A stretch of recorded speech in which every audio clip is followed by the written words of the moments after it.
te lung khat in nin nup lam kut akai uvin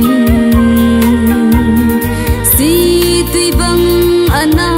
ve ko buvin lung khat in ana hin ko uve o chung pathi kanam mu hi ti ba hi tam am le pau phung le chang in ki khen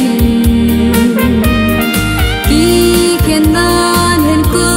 ei butau ve sul ham din phung gu la hung le ngo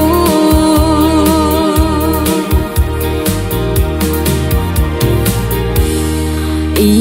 nam khan khu ding gel in lung khat in lai zon thei phung sun khom tau te lung si dum in nam khan khu hi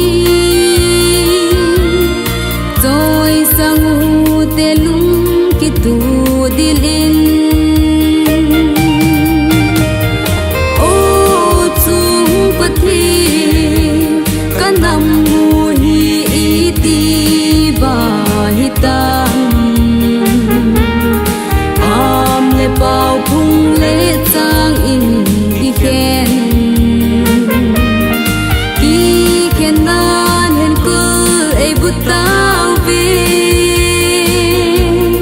sul ham din phung gu la hung le ngo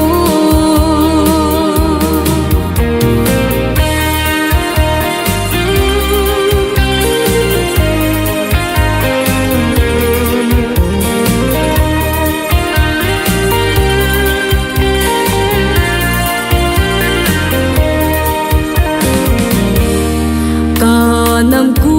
ki cha te di khen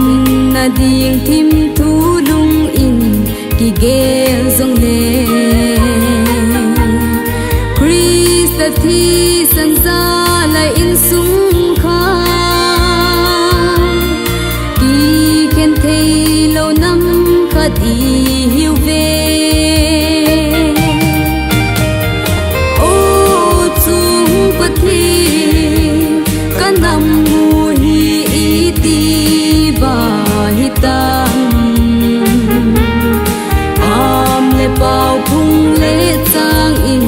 ki khen nan hen ko ei butau ve sul ham din phung gu la hung le ngo khen nan hen ko ei butau